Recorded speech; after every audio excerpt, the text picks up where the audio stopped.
Ketahanan pangan, bahan industri, serta energi baru dan terbarukan adalah beberapa komponen penting penunjang kelangsungan hidup suatu bangsa.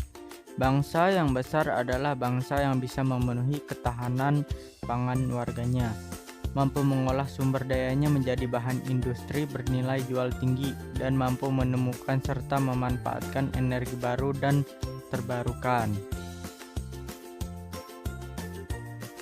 Ketahanan pangan. Pangan adalah salah satu dari 3 kebutuhan primer manusia. Pangan atau panganan dibutuhkan oleh manusia untuk menunjang kehidupannya, karena di dalam bahan pangan tersebut terdapat gizi dan mineral yang dibutuhkan oleh manusia untuk beraktivitas. Ketahanan pangan mencakup banyak aspek dan memiliki definisi yang luas, sehingga setiap orang mencoba membuat definisinya sendiri sesuai dengan tujuannya. Secara umum, ketahanan pangan adalah kemampuan untuk mencukupi pangan dan keterjaminan tiap individu untuk memperoleh pangan. Dalam pelaksanaannya, di Indonesia sudah diatur dalam Undang-Undang Pangan Nomor 7 Tahun 1996.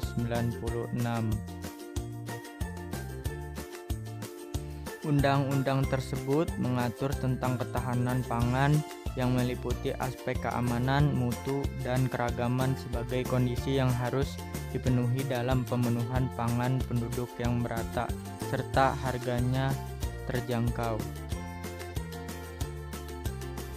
Bahan industri. Bahan industri adalah bahan mentah, bahan baku, atau barang setengah jadi yang diolah untuk menjadi bahan yang memiliki nilai jual yang tinggi. Dalam Undang-Undang Nomor 5 Tahun 1984, industri didefinisikan sebagai kegiatan ekonomi yang mengolah bahan mentah, bahan baku, barang setengah jadi, dan atau barang jadi menjadi barang dengan nilai yang lebih tinggi.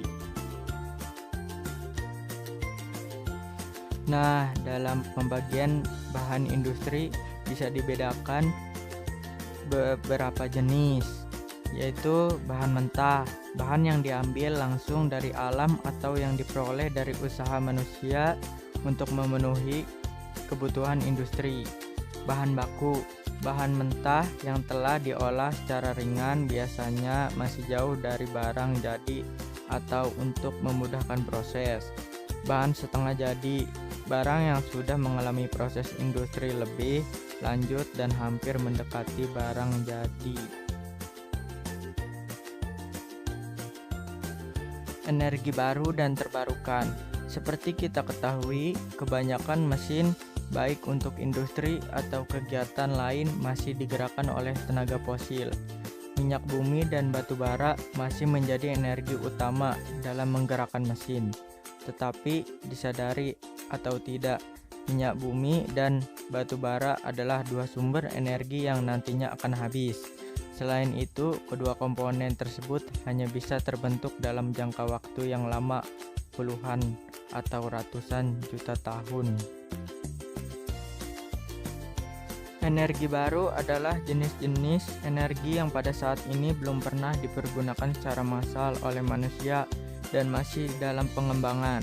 Contoh energi baru adalah pemanfaatan sel surya untuk menyalakan lampu lalu lintas. Sementara itu, energi terbarukan adalah energi yang ketersediaan sumbernya bisa dipulihkan dengan cepat setelah sumber itu digunakan atau dihabiskan secara alami. Bumi menyediakan banyak tenaga yang belum dimanfaatkan oleh manusia. Tenaga ini tersedia di berbagai tempat, tidak mengotori lingkungan, dan dapat dipulihkan dengan cepat. Tetapi karena masalah infrastruktur dan penguasaan iptek, maka energi-energi baru dan terbarukan ini masih sangat jarang digunakan. Nah, sudah sewajibnya Indonesia dapat dimanfaatkan kekayaan alam dan manusianya untuk mencapai kemakmuran dengan cara menguasai ketiga hal di atas. Bayangin deh, dengan menggunakan energi baru dan terbarukan, bumi kita tentunya dapat lebih terjaga. Selain itu, udara dan laut kita pun tidak tercemar dibandingkan penggunaan batu bara dan energi sejenisnya yang tidak bisa diperbaharui. Kita sebagai generasi muda wajib untuk belajar dan memajukan bangsa kita.